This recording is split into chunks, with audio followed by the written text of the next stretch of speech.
Okay, welcome to the lesson 2 of our project management training. Once again, I want to thank you so much for being here. And if you stay till the end of this particular training, I have a very important offer for you that I think you will not be able to resist. So stay till the end to find out exactly what the offer is. So in this lesson, we're going to be taking a look at project management domains as well as frameworks. So when we talk about domains are basically the things that are contained within the PMP project management methodology. And then when we talk about framework now talks about practices or things that, of course, guide us to effectively be able to carry out projects. So here we're going to be taking a look at the different project management life cycle.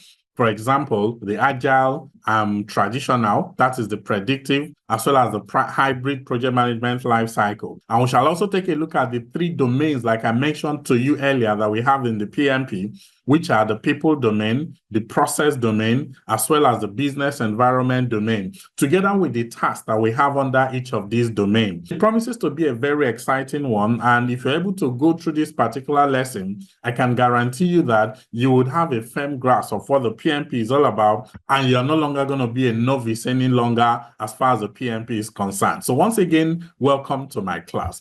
So when we talk about life cycle simply refers to the stages that typically a project passes through. Within the PMI's project management methodology, there were 3 major life cycles, and the 3 life cycles are: there's the Agile. Agile is also known as the iterative life cycle. We also have what we refer to as the predictive. The predictive is also known as the plan-driven or the traditional life cycle. And then thirdly, we have the hybrid life cycle. We shall take a look at each of these life cycles one after the other, so you, of course, understand exactly what we're talking about. The Agile or iterative life cycle, basically, these are the things that characterize the Agile or iterative life cycle. 1, they include high-level objectives may be defined upfront, but the details are defined in each iteration, and I'll explain that later. Also, product is developed through a series of cycles. Aside from that, in iterative or incremental life cycle, project phases intentionally repeat themselves. So in a nutshell, we run what we refer to as iterations, and we do it repeatedly. And they are generally preferred when dealing with a rapid changing environment. The Agile or iterative life cycle are actually characterized by flexibility and adaptability. Aside from that, products are developed incrementally. So let's say, for example, a typical application like WhatsApp or Zoom, for example. You will notice that in the initial days of WhatsApp, it was an application that you could use only for chatting purposes. But then as time went on, new features started rolling in. And even as we speak today, WhatsApp is still integrating new features as well as functionalities. That's what we mean by incremental delivery. One of the key things that characterizes the Agile methodology is this incremental delivery, that we don't need to first of all wait until we have figured out everything before we start implementation. No, we can begin implementation based on what we have available and figured out at the moment. And then as time progresses, we can refine, iterate, go back, continually add more functionalities as the case may be. Then we also have predictive life cycle. Predictive life cycle is also known as a traditional or plan-driven approach. With the predictive life cycle, the scope, cost, and time is determined in advance and as early as possible in the project. So in this type of situation, we try to first of all plan in detail. It's characterized by detailed upfront planning. We need to first of all plan in detail everything that we need to do for this particular project, even before inception. Aside from that, the project is now executed in a series of sequential and overlapping phases. So typically, within the predictive life cycle, usually projects are implemented based on what we refer to as those 5 major project management processes, which are initiating, planning, then executing, and then we talk about monitoring and controlling, and then closing. So this sequential processes is part of the reason why the predictive or the traditional life cycle is also known as waterfall approach, because it literally follows a waterfall process, where you first do one particular process and then the next process and then the next and then the next in that particular order. It is suitable for large projects where most of the requirements are known at the beginning of the project. So in a nutshell, traditional or predictive life cycle is used for projects that the scope is clear. So there's scope clarity. So from inception, we know what the scope of the project is. We have the definition of done. Based on that particular definition of done, we're now able to determine essentially this is the final outcome. That's why it's called predictive, because you could predict what the final outcome will look like even from inception. Each phase focuses on different activities and may require different skill sets. So let's say, for example, you're building a terminal at an airport, say, for example, the Abuja International Airport. Before we even begin with the terminal construction, we first of all need to be clear of the requirements from the outset, including the design, the material, as well as the timeline. That's part of the reason why this is called predictive, because we need to be clear about what we need to accomplish from the inception. Then when we now have a combination of these methodologies, that's now what we refer to as the hybrid methodology. So within the hybrid methodology, we still go through those 5 major stages that we have in the traditional project methodology, which of course are the initiating, the planning, the executing, the monitoring and controlling, which I usually refer to as M&C, as well as the closing. However, this is not how it is applied. During the initiating of the project, you use the predictive approach. During the planning of the project, you also use the predictive approach. During the executing of the project, you now use the agile approach. Then during the monitoring and controlling, you also utilize a combination of the predictive as well as the agile methodology. And then during closing, we refer back to using the predictive approach. What is the predictive approach? Remember, I said key things that characterizes the predictive approach are: 1, detailed upfront planning. Secondly, it usually adopts a holistic approach. So we need to first of all define everything. Aside from that, there's scope clarity. So before the implementation, we already know exactly what the final product will look like. So it means that all of these things would also apply to a hybrid methodology. In essence, you follow through all those initiation processes that you use in a traditional or predictive approach. You do a detailed upfront planning during your planning stage and do a holistic plan. In your executing, you can now adopt certain agile practices.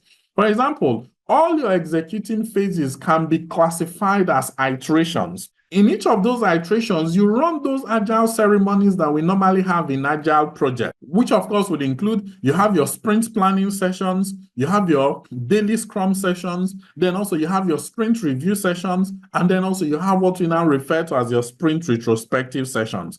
All of these are sessions that you normally run within an agile project. So you break down the phases of your project and make them iterations. Each iteration will now include the sprint planning, the daily scrum, then of course the sprint review, as well as the retrospective. So after you do that, you go to the next sprint again and you repeat all of these iteratively until you have been able to deliver the product. In doing all of that, just like in agile project, there is usually monitoring and controlling integrated in all of this, because monitoring and controlling is basically where you check.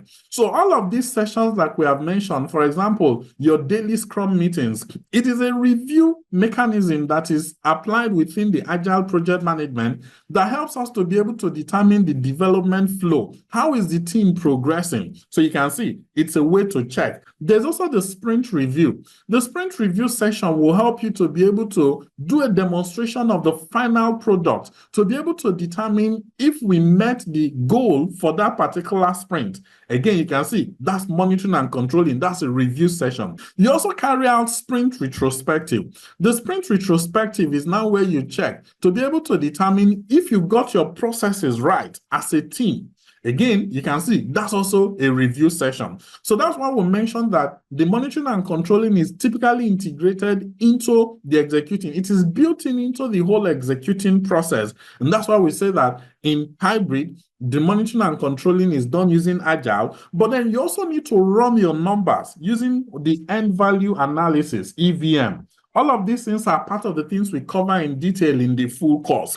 So the end value analysis would also help you to now be able to determine things like your cost variance, your schedule variance, your cost performance index, as well as your schedule performance index, and be able to make forecast in your project, doing the estimate at completion, the estimate to complete, as well as the variance at completion. Those are also part of the things that you may require to do, which we do typically within the predictive approach. That's also required in the hybrid methodology.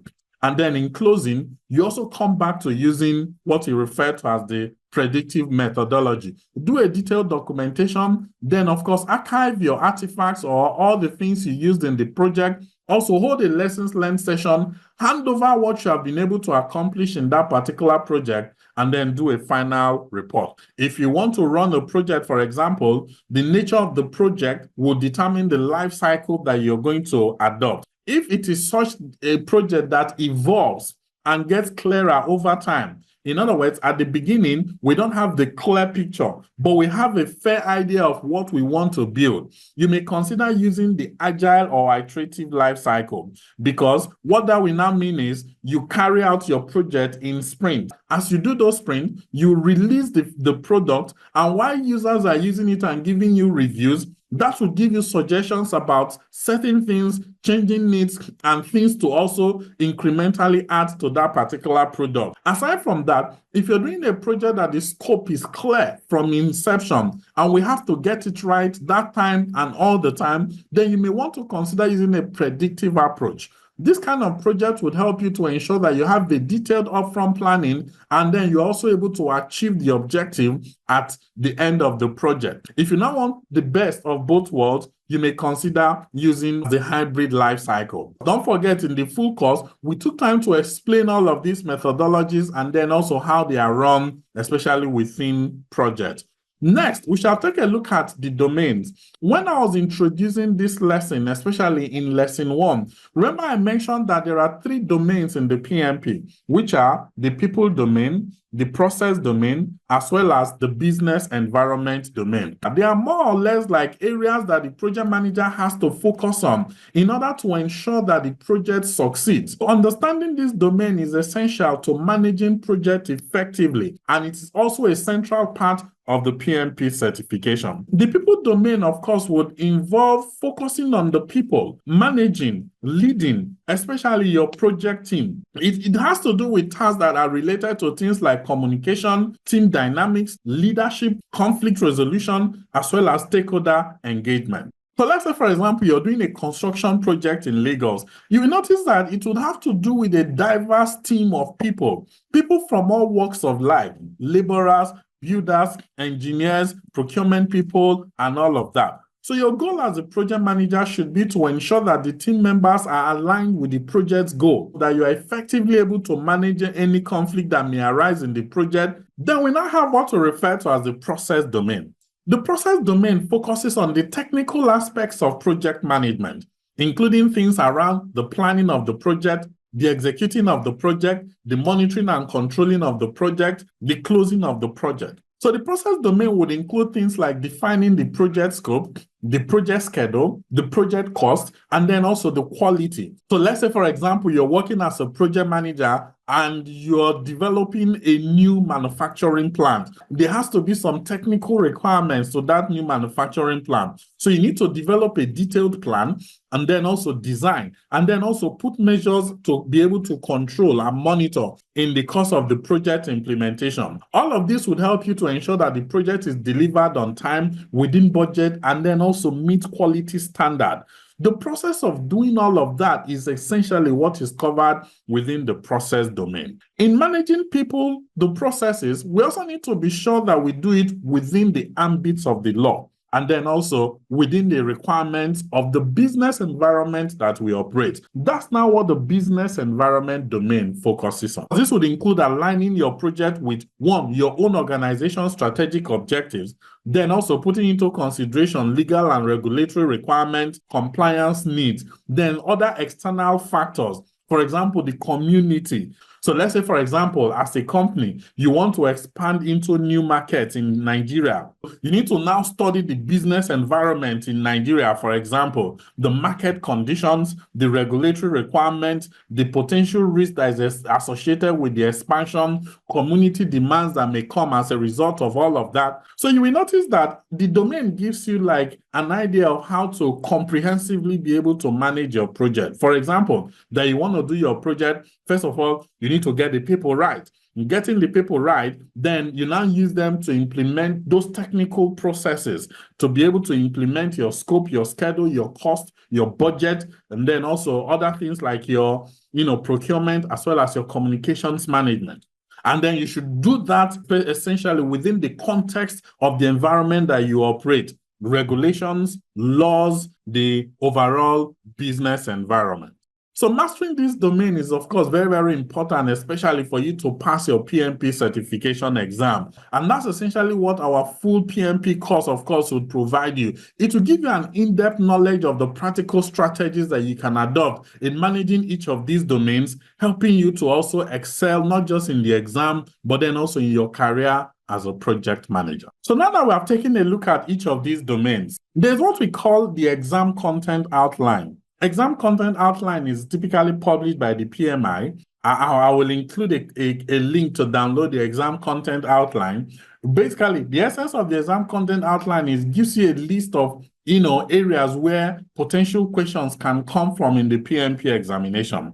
So the exam content outline specifically talks about the 3 domains, which are the people, process, as well as business environment domain. For ease of communication, what we have done is to organize these things into 5 lessons in all. And within these 5 lessons, we have the domains, then the tasks that you perform under the domains. Tasks are more or less the things that you now need to do under each of those domains. So in order to enable us effectively explain that, we've created 5 lessons, which of course will include in lesson 1, creating a high-performing team. Lesson 2, starting the project. Lesson 3, doing the work. Lesson 4, keeping the team on track. And then lesson 5, keeping the business in mind. Creating a high-performing team and then keeping the people on track. And that is lessons 1 and lesson 4. They have to do with the people domain. Remember, we mentioned that people domain has to do with altogether people management. So you can see creating a high-performing team is about people. Keeping the team on track, that's also about people management. So here we're going to take a look at the task involved in doing that. Lesson number 2, as well as lesson number 3, which are starting the project and doing the work. All of these are now part of the process domain. Here we're going to be taking a look at things to enable us start the project. In essence, they're creating a plan for the project. That's what we refer to as starting the project. Then doing the work, executing the project. So all of those things about scope, schedule, cost, quality, resource, communication, procurement, all of these things are part of what you're now going to see within these process domain lessons. And then the final lesson, which is keeping the business in mind, it essentially addresses the business environment domain. So remember, like I said earlier on, within each of these domains, we now have what we refer to as task. We're going to be finding the task in people domain. We'll find it here in this lesson, creating a high-performing team, as well as in this lesson, keeping the team on track. While the task that you have in the process domain, you will see it here under starting the project and doing the work. And the task that you have in the business environment domain, you're definitely going to see it here under keeping the business in mind. The essence of organizing the lesson this way, again, is to enable you to see the flow of project implementation. For example, if you want to start your project, one of the first things you need to do is to constitute a team.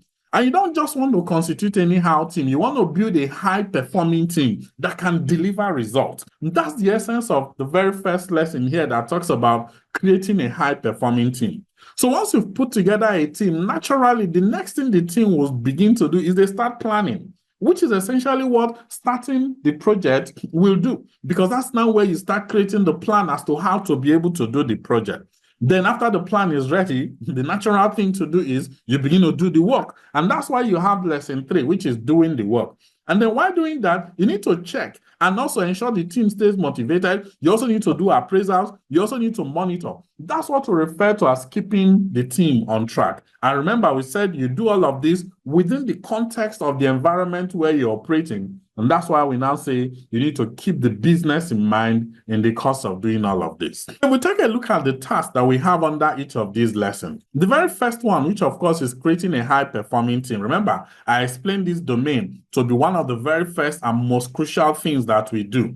Building a team is very, very important. You need to build a team that can successfully deliver the project. So this focuses on tasks that a project manager must undertake in order to create and maintain a high-performing team. The first one basically says you should build a team. So build a team simply means selecting the right set of individuals who have the necessary skills and experience to contribute to the project's success. Putting together a group of people that can work well together and then also stay committed in the course of the project to achieve the project goal. So let's say, for example, you're doing a construction project here in Nigeria. As a project manager, you need to assemble a team like your engineers, your architects, your contractors, your laborers, your builders, each of them bringing in their own expertise. And that's essentially what build a team refers to. Then after that, you define the team ground rules. Now that the team has come together, we need to come up with guidelines that will dictate how the team will operate, the rules that will govern our operations.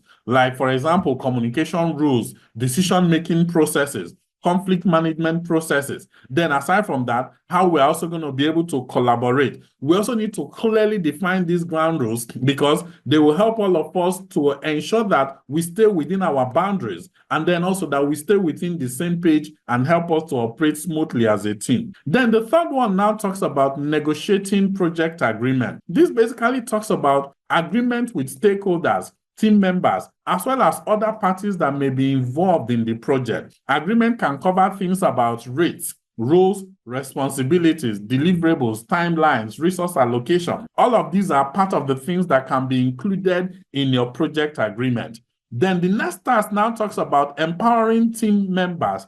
Empowering team members is basically giving them the authority as well as resources that they need to be able to make decisions and take ownership of their work. So this will help the team to build a sense of responsibility as well as ownership, and then also help them to stay motivated, especially within the team. Say, for example, if we empower our team members to make certain decisions, especially as it pertains to how the project would operate, all of that will fall under empowering team members as well as stakeholders. Then the next task now talks about train team members and stakeholders.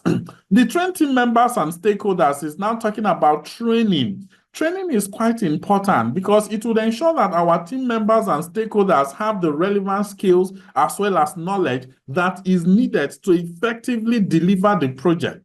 So we can do formal training sessions, you can carry out workshops, you can also do on-the-job training. All of these are part of what you can do essentially in order to be able to build the capacity of your team. Don't forget that the more you train, the better they get at it. And it's going to save you time as well as cost at the end of the day.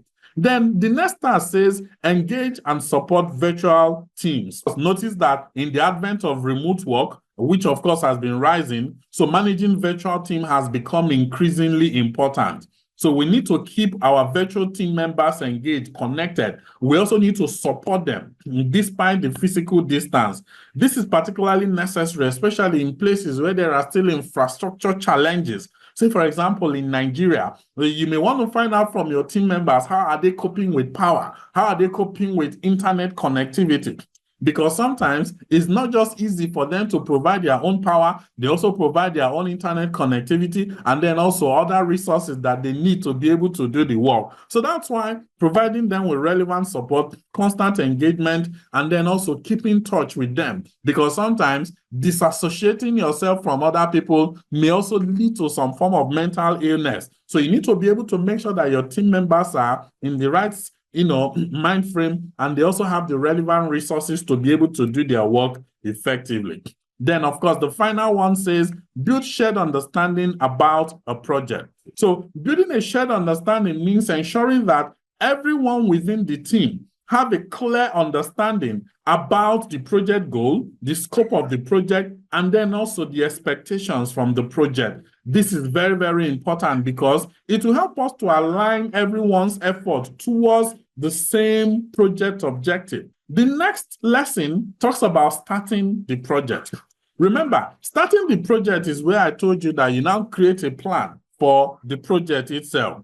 So this will, of course, include tasks that will enable you to successfully determine how best we're going to execute or implement the project itself.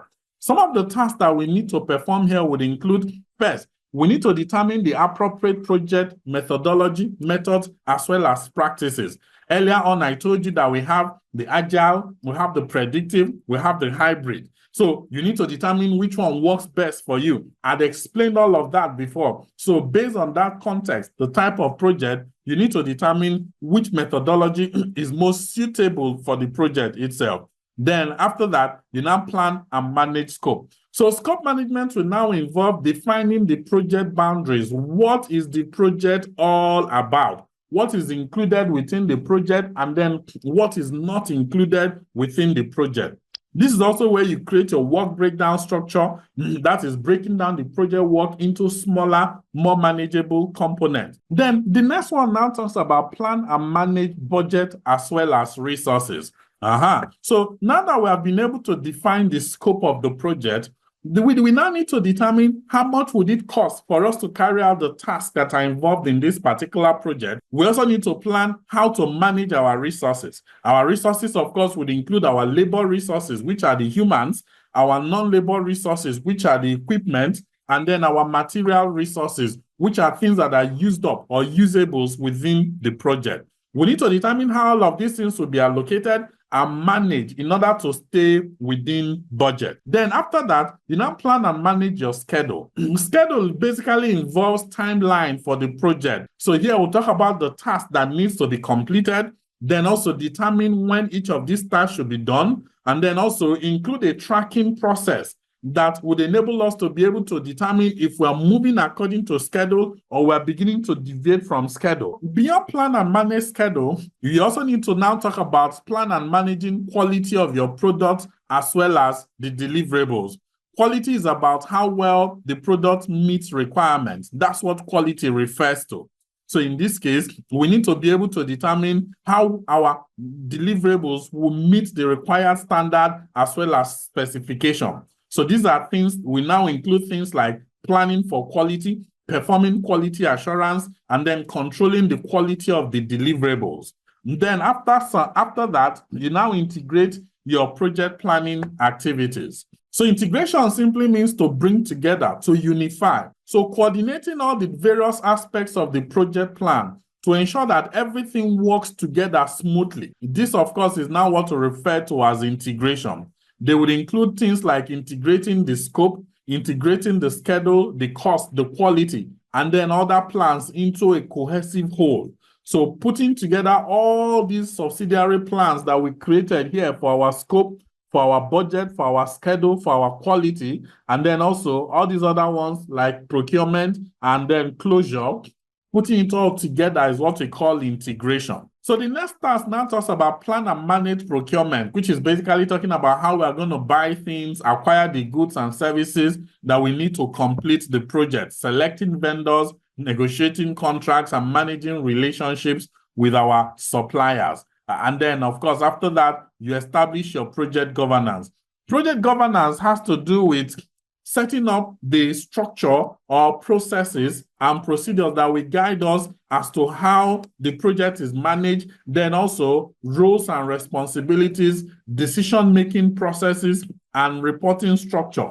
All of these are part of the things you establish during the part when you're starting the project. That is creating your plan. And then finally, you also need to establish how you are going to close the project. And that's what we refer to when we talk about plan and manage project closure. The closure involves completing all activities necessary to formally bring the project to an end. So this, of course, can include finalizing the deliverables, obtaining stakeholder approval, documenting lessons learned, and then doing a transition, handing over or to the next phase, or maybe to the client, depending at which stage we are within the project itself. So starting a project is crucial for the success of the project.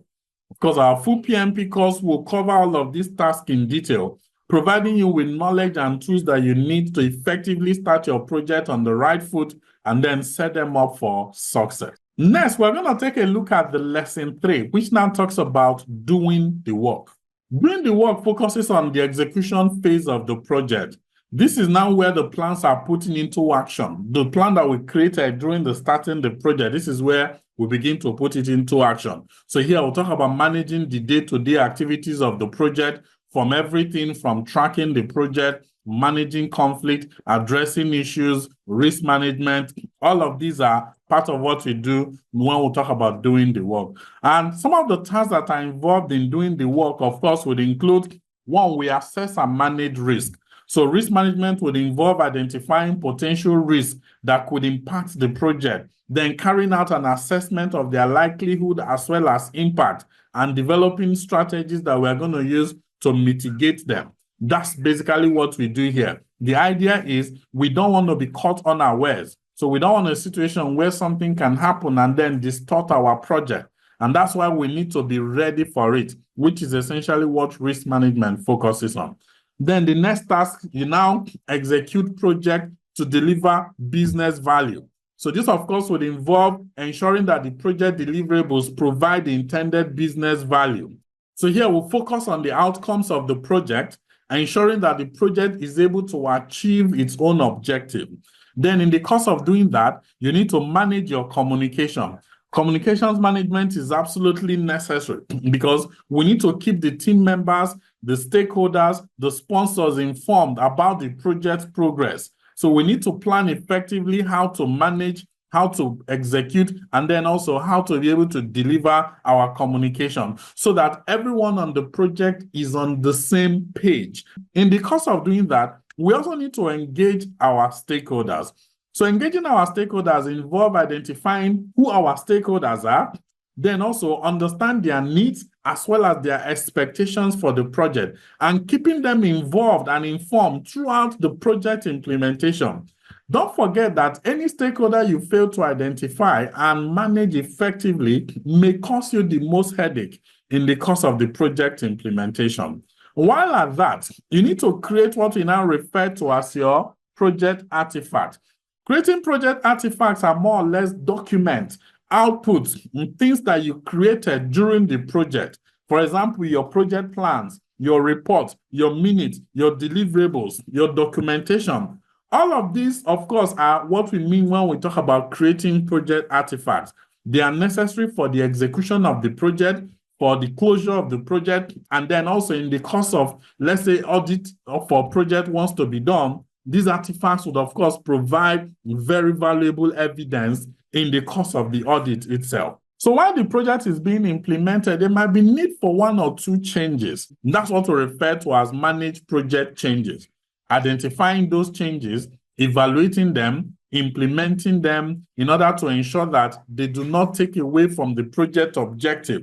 This is quite necessary because it might lead to unexpected issues. And that's why it needs to be managed in a controlled order. Then also, you manage issues. When we talk about issues, issues are more or less problems that may arise in the course of the project implementation. So identifying and resolving these problems that arise in the course of the project is basically what managed issue refers to. Unlike risk, risk talks about potential things that can happen in the future. But then when we talk about issues, issues are problems that are already occurring. And that means we need to effectively manage those problems and address them. The last task here talks about ensure knowledge transfer for project continuity. Knowledge transfer involves documenting as well as sharing knowledge that is gained during the project to ensure that it can be used in future projects or by other team members. So this is quite important in order to maintain the project continuity as well as organizational learning. Next lesson now focuses on keeping the team on track. So once the project is underway, which is of course what we saw when we talked about doing the work in the last lesson, one of the things that you need to do as a project manager is to ensure that your team remains focused, motivated, as well as productive in the course of the project itself. So this lesson, of course, covers the tasks that are involved to enable you to effectively be able to keep your team on track. The first one talks about lead a team, meaning that you need to demonstrate effective leadership. This is quite crucial in order to be able to effectively guide your team towards achieving the project goals. So you need to lead your team by setting clear-cut vision, motivate your team members, and then also making decisions that will help keep the project on course. Then, aside from that, you also need to support your team performance. Supporting team performance means providing them with resources, training, encouragement that the team needs in order to be able to effectively do their best, removing obstacles for them that might hinder their progress or their performance in the project itself. Then the next task talks about addressing and removing impediments, obstacles, and blockers. Impediments, obstacles, and blockers are things that can slow down or halt the progress of the project. So as a project manager, part of your role is to identify these issues and take actions to remove them. Also ensure that the team can continue working without all of these unnecessary delays, hiccups here and there. And that's essentially what we mean when we talk about removing obstacles, impediments, as well as blockers. Then the next task now has to do with managing conflict. Conflicts are inevitable in any team setting because as long as we're a team of different and diverse individuals, once in a while there's bound to be disagreement.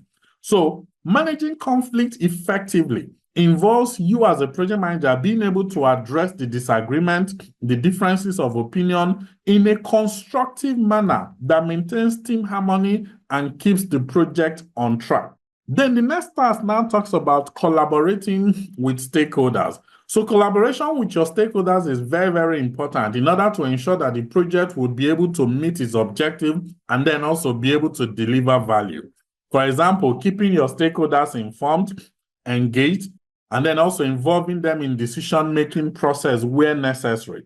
In the course of doing that, there's also a need for you to mentor relevant stakeholders. Mentoring relevant stakeholders is basically focused on those who have less experience. You need to be able to provide them with guidance, sharing relevant knowledge, helping them understand the project goals as well as processes. Finally, the last task here talks about apply emotional intelligence to promote team performance.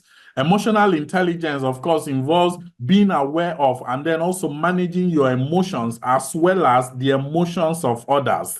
Applying emotional intelligence will help you to create a positive team environment, which, of course, would help to ensure that team members feel supported, they feel valued, and then also they stay motivated. So the final lesson now has to do with keeping the business in mind. All what we have been doing has, of course, included people management and then also the process management. But then we need to ensure that we do all of this within the business environment in alignment with relevant legal as well as regulatory requirements. I mean, you don't want a situation where you're doing a project, for example, and then you get slammed, or maybe a regulator comes and seals the place up, or maybe it pollutes the environment, or maybe it's something that will cause damage or harm to the community. And that's part of the reason why keeping the business environment is very, very important. So to keep the business environment in mind, there are certain tasks that PMI says that as a project manager, you should effectively perform. One of it is to manage compliance requirements. Managing compliance requirements involves making sure that your project adheres to all relevant laws, regulations, standards, as well as policies. This is very, very important, especially in industries where strict regulatory requirements are required. Maybe industries like healthcare, finance, as well as construction. Because if you fall short of these requirements, the impact can be quite devastating. Stars now talks about evaluate and deliver project benefit. Evaluate and deliver project benefit basically says that you need to regularly evaluate whether the project is delivering the expected benefit or value to the organization. Because every project is usually done because we have an expectation about what we want to accomplish at the end of the day. So in the course of doing the project, you need to do what we call continued business justification. Clearly finding out intermittently, are we meeting the goal, the objective, the benefit, as well as the values? Are we delivering all of this for the purpose for which this particular project was set up? Then, of course, you also need to evaluate and address internal as well as external business environment changes. Note that the business environment is constantly changing. And as a project manager, you need to be aware of these changes and adjust your projects accordingly.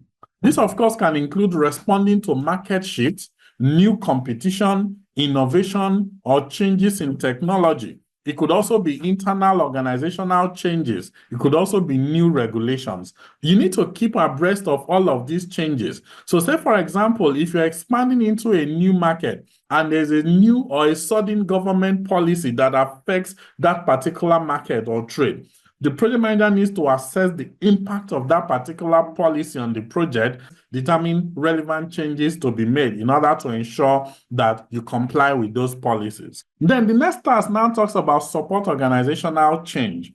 Many projects are done in order to drive changes within the organization. So you need to make sure that the project that you're doing is done in such a way to facilitate this change, ensuring that the organization can adapt smoothly to new ways of working, and then also to the new things that the project will bring about. Let's say, for example, we're building a new ERP. So as the project manager, you need to work closely with change management team in order to ensure that employees are trained on the use of the new ERP, that our processes within the organizations are updated, and then also that the organization is ready to transit to the new system. Because you don't want a situation where you finish the implementation of the ERP and nobody uses it, or people are saying, we don't even understand what they have done. So that's part of the reason why there has to be a close coordination between project management and change management in order to ensure that the outcome of the project takes hold, especially within the organization, and the change that the project brings about would be able to go smoothly and then also be implemented effectively. So the last task here now talks about employ continuous process improvement. Continuous process improvement simply means regularly reviewing and evaluating your project management processes in order to enhance its efficiency, to reduce waste, and then also ensure that there is constant increase. So you need to make sure that as much as possible, you align with best project management practices and continue to deliver high quality project results. So for example, if we finish doing a project, we may need to implement lessons learned from that particular project and then also document it, because for other projects, we need to consistently do better and get mature as we consistently implement these other projects. So keeping the business in mind is very, very important for ensuring that the project is able to deliver long-term and then also is able to support the organization's strategic goal. Our full PMP course, of course, will provide participants with relevant tools as well as knowledge to enable them manage these tasks and effectively ensure that their project contributes positively to the business. So in this particular lesson, again, we took a look at the 5 lessons that we have within the 3 domains, starting with the first one. And the first one, of course, talks about creating a high-performing team. And in creating a high-performing team, we mentioned that this is where we put a team of people together that will effectively carry out the project. Tasks like building a team, tasks like defining the ground rules, these were part of the things we discussed here. Then after that, we talked about the next lesson, which is starting the project. Starting the project was where we talked about creating the plan as to how to be able to deliver the project. So this is where we talked about tasks like planning and managing our scope, planning and managing our budget, our schedule. Then after that, we took a look at the next lesson, which is doing the work. Doing the work focuses on executing. Here we talked about things like risk management, issue management, stakeholder engagement, and executing the project itself. Then we went further to talk about keeping the team on track, where we mentioned that as the project is being implemented, there's a need for us to ensure that our team members stay motivated throughout the project implementation. Here we talked about things like leading the team, supporting the team, and then also training and managing conflict. Then finally, we now talked about keeping the business in mind, where we said that in as much as we do all of these things, we need to ensure that we do it within the confines of regulations, compliance, to put the relevant business context into consideration. I hope this particular lesson has been quite informative for you. So this will give you a summary of an understanding of what the PMP is all about in case you've been curious about it. And just like I mentioned earlier on, as a way to compensate you for being able to stay till the end of this particular course, I'm offering you a 50% discount on our PMP training fee so that we can schedule you for our next upcoming class. At the end of the class, you're going to get a certificate of course completion that is globally recognized. And most importantly, you're also going to get insight into how to use Microsoft Project. We'll introduce you to how to use the MS Project. We're also going to introduce you to how to use the Primavera P6. These are certain things that you're going to learn in the course of your training with me. It is a 1-week intensive training, and most importantly, it will prepare you for the PMP exam and help you to ace your PMP certification exam. Thank you so much for taking part in this particular webinar series, and I really hope it was quite informative for you. So next, I hope to see you in class very soon. Thank you, and God bless you.